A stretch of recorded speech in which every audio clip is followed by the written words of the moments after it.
Alright, today ladies and gents we're going to talk about things you may or may not know about the fill tool. Now the fill tool is this tool right here on the toolbar. You can either click it by clicking this little icon with the dumping out paint bucket or by pressing G on your keyboard. Now a fill is just simply that which controls how the space on the inside of an object is displayed.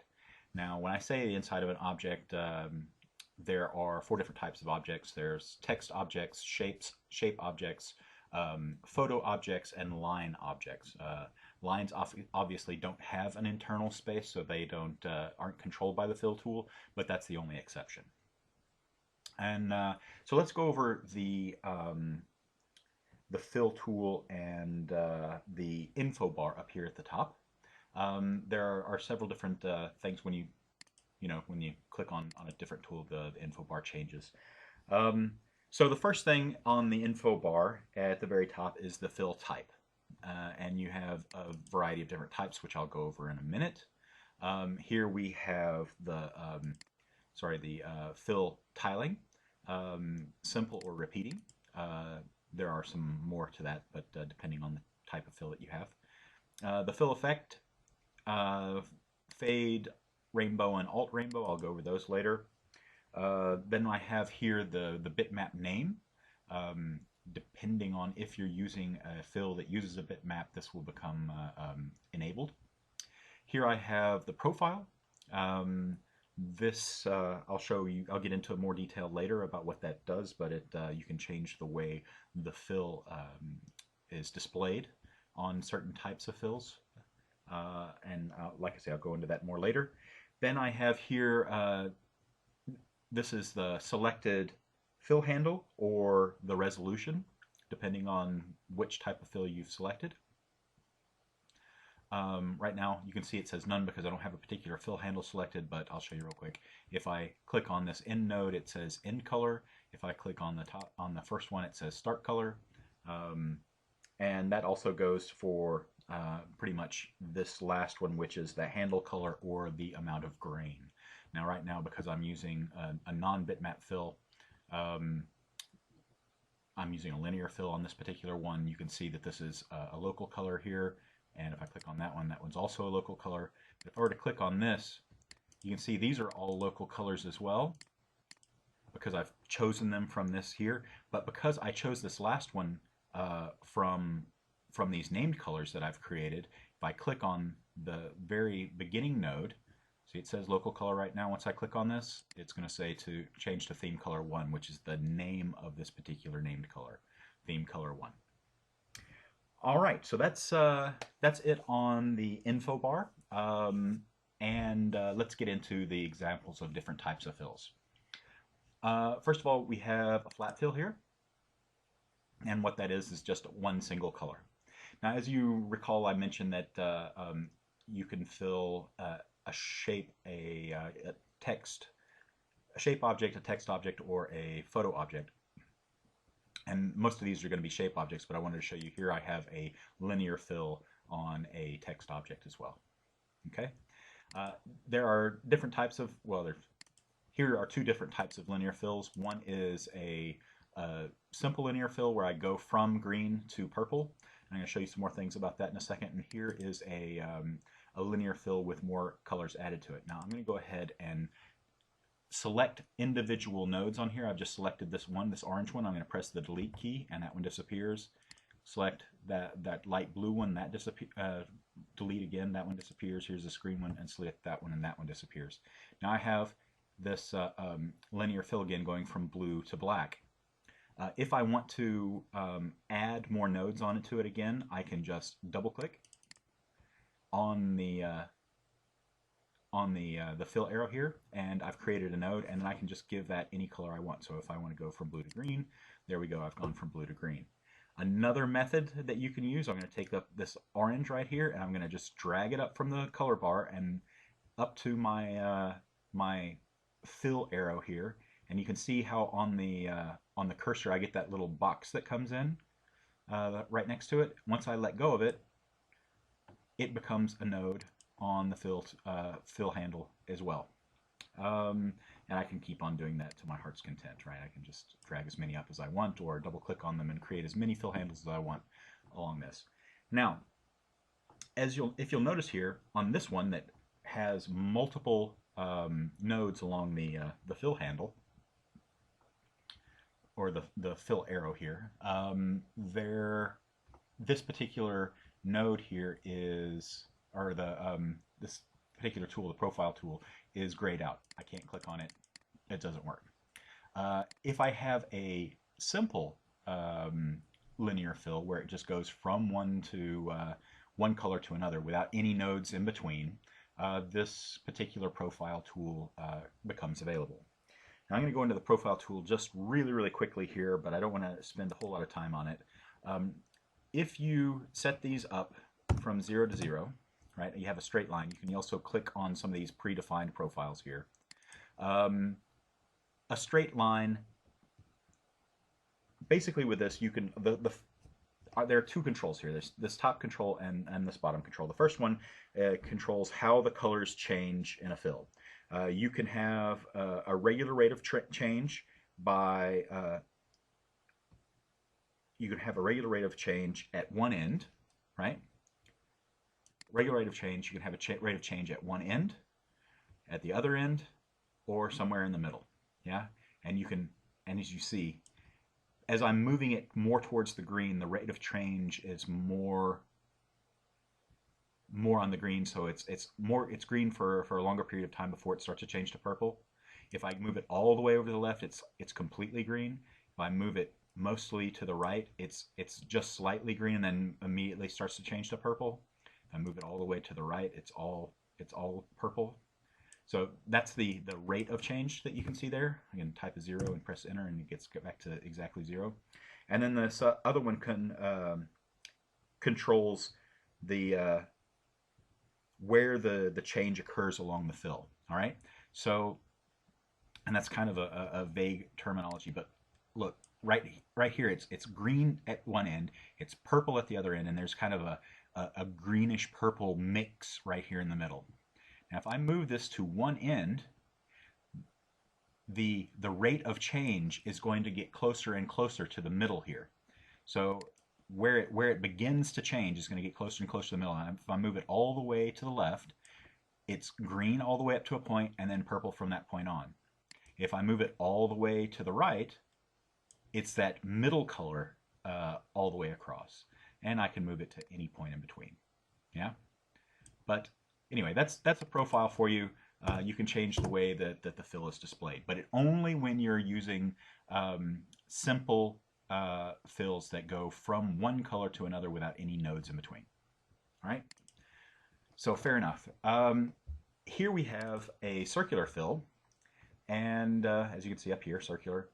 I have it set to repeating, but if I set that to simple, you can see I have, it looks just like the linear fill arrow here. You can slide this around. You can move the center around. It goes from one color, the center color of blue, to a green, to a yellow, to a black. And that's the way it goes along this, and you can increase the size of it. And anything that you do with this is going to stay a perfect circle. If I change this to repeating, then it goes from blue to green to yellow to blue to green to yellow to blue to green to yellow, repeating it infinitely, right? I can make that much smaller. You can see it will do that kind of thing ad infinitum. Then I have here an elliptical fill. This is very similar to a circular fill in that it does kind of the same thing, only it creates an ellipse.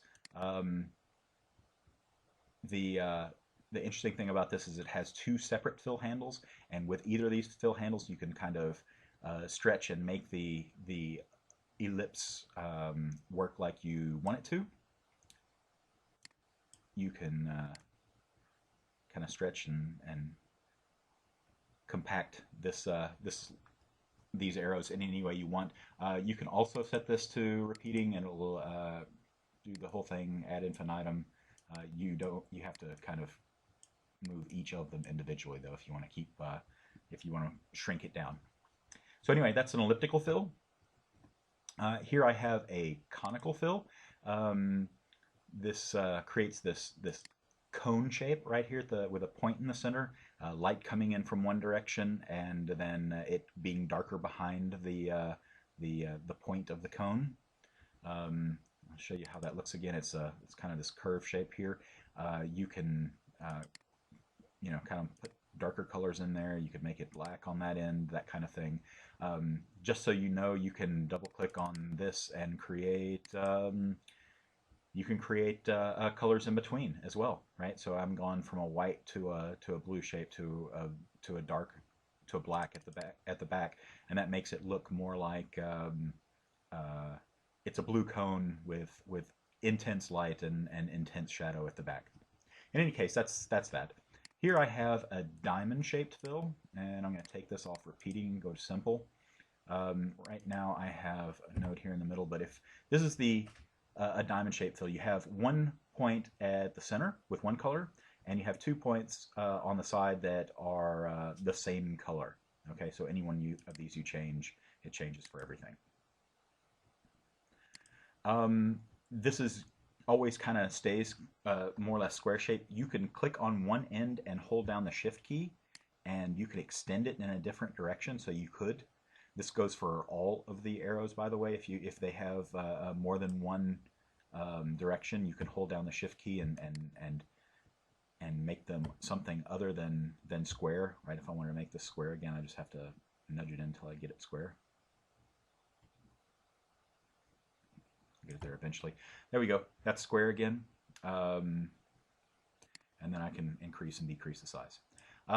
Again, this is interesting. If you do the repeating thing here, you get this kind of interesting repeating color. And it's kind of a cool pattern. Again, you could change this to blue maybe or something like that, and then the center to black, or I don't know. You can do all kinds of interesting things here and make patterns. Cool for backgrounds if that's what you want to do. Here I have a 3-color fill. This again, I can if I were to hold down the shift key, I could stretch and make all kinds of weird shapes out of. I'm going to undo that. This is kind of interesting. I used 3 of the 3 similar colors. I used a very light purple here. I used a medium purple here and a dark purple here to make this kind of Q*bert background shape. For those children of the 80s who know what the game Q*bert was all about. But, like I say, this is on a repeating pattern. If it wasn't on a repeating pattern, that's what it looks like as a symbol. Not very exciting. I like this as a repeating pattern. But there you go. That's that. Here is a 4-color fill. Let's see. Let's change this around a little bit. This is on repeating. I'm going to take it off of repeating, make it simple for now, and you can see that these are 4 separate colors. I'm going to make I'm going to leave that blue, and I'm going to change the rest of these to black. And that's going to seem kind of odd at first until I change this to repeating, and then you'll see that gives me a kind of cool little almost diamond shapes there in the middle. And maybe I can change that to a different blue. I'll change it to maybe a brighter blue or something like that. And you can see it a little bit better. So that's a 4-color fill. This is a bitmap fill. Once I click onto this, I get this bitmap name that comes available, and also the bitmap resolution, so the DPI here. Here I can see a list of bitmaps that are available.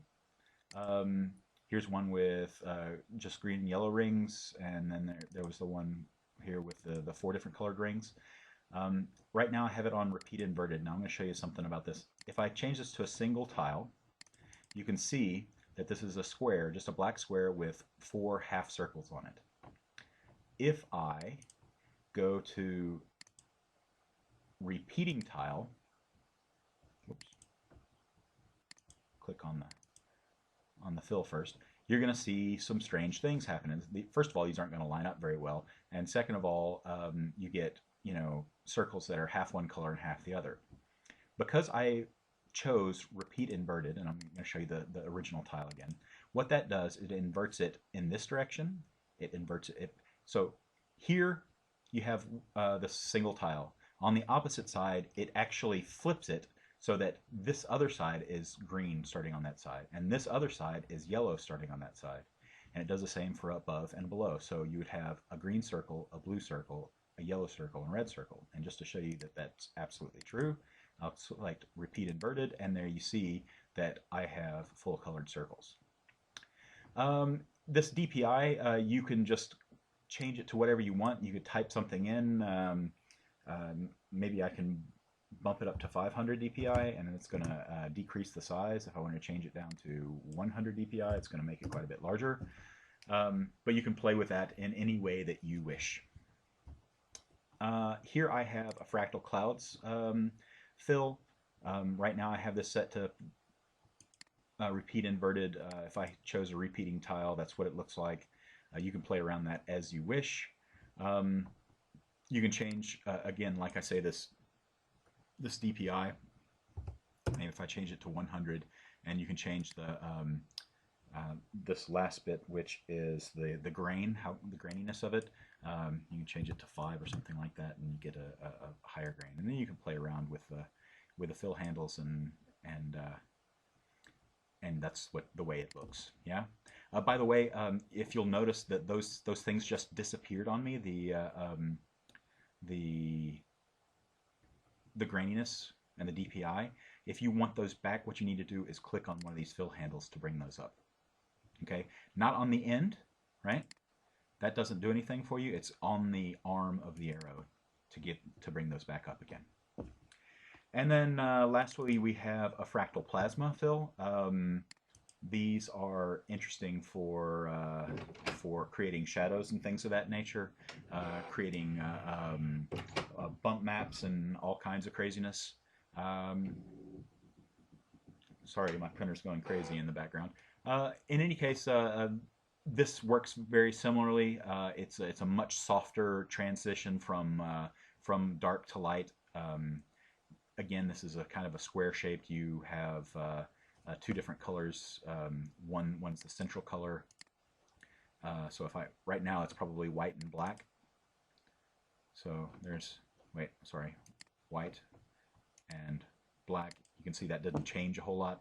So if I change that one to maybe blue, and right now it's white, that's not too bad. It gives you kind of puffy clouds almost. Yeah. Anyway, again, you can play with this. Clicking on the arm of the arrow brings up the fill resolution and the grain, or fractal scale in this particular case. But playing around with that gets you what you want. Now, I know that I've gone through a lot here, and I've probably not covered this topic completely, and I've been rambling on for quite a while, but I hope you found it interesting and maybe useful.